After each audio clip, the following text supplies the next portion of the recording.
reasons to be joyful about, the NFL season coming up, college football season coming up, me being back on the air with my boys.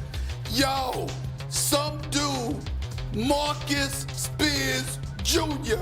is the #1 prospect in the country. Now, I don't have a son, damn it. I don't have a son. But let me tell y'all, America, I am touched. My heart is full. Marcus Spears Jr. is the #1 prospect in America. In America. And guess what, baby? Your pops is on the air.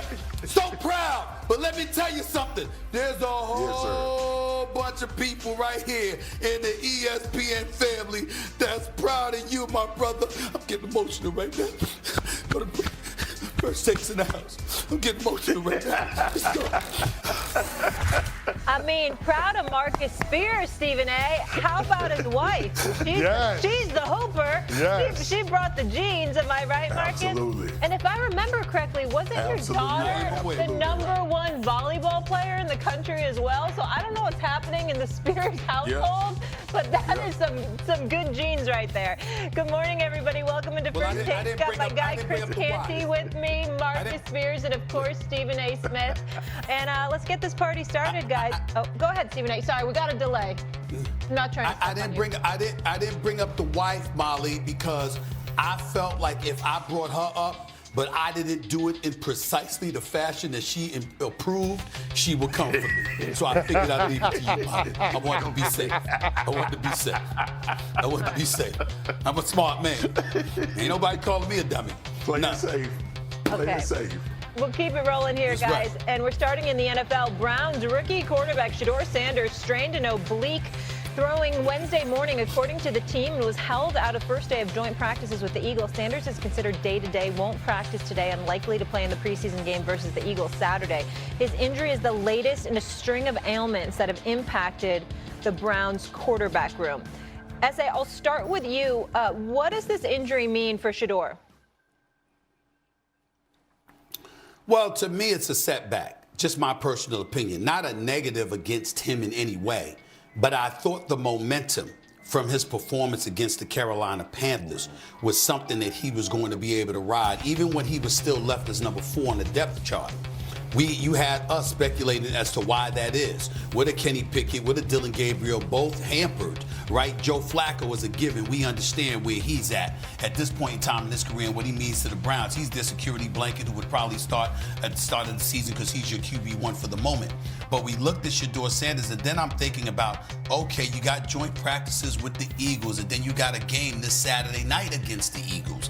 And if you're going up against the reigning, defending Super Bowl champions, whether it's against a second or a third unit, but you look as good, if not better, than you did against the Carolina Panthers last weekend, that would be something that would really, really be good for him.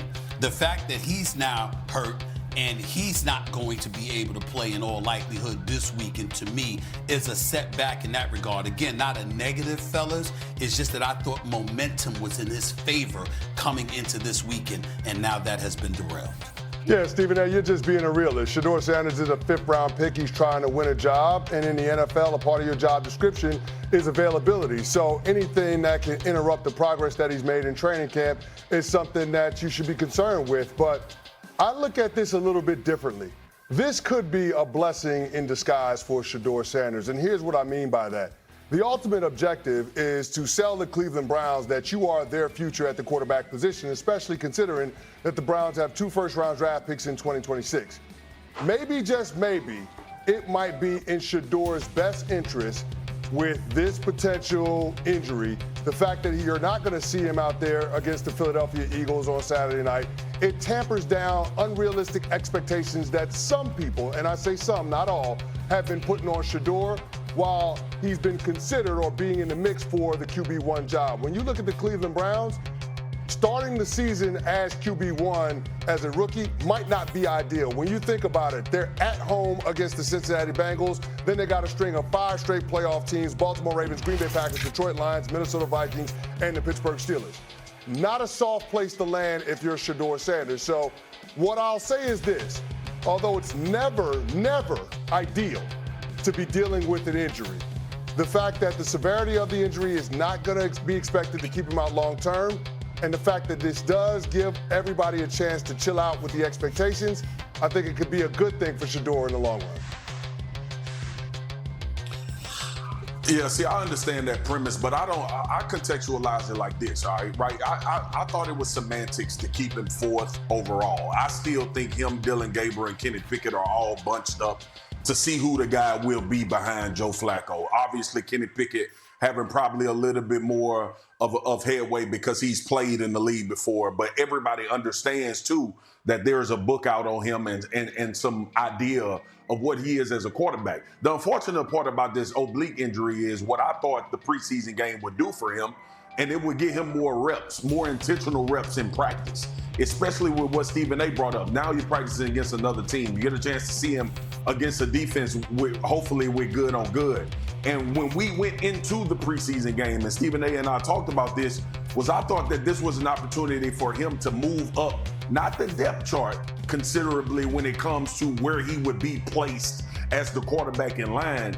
It moved him up in practice reps. And see, you know how important that is when we start talking about good on good, one versus ones, or even if you're the second string guy and you're getting a taste of what defense is with the real good players being out there. Shoot, his own defense being really good and trying to disseminate whether he can function in that. That is why, to me, I'm not going to go all dramatic and say catastrophic, but to me, the leeway that was made by that preseason game should have moved him forward as far as Kenny Pickett and Dylan Gabriel goes. And now we're having a competition as to who will be the second string quarterback for the Cleveland Browns based on these performances throughout the preseason. And I think he loses some of that. Now, here's the caveat. The other two didn't lose perceivably their position by being hurt. And he has to have a lasting impression based on what he did in that preseason game. So when he comes back, we'll get an answer still of if he's moved way into competing with Dylan Gabriel and Kenny Pickett as far as being the backup. Well, the one thing that I want to bring up, and I think is very important, guys, is that you guys know this better than me. It's entirely significant when what your position is on the depth chart at the start of the season, as opposed to the start of training camp and ultimately preseason.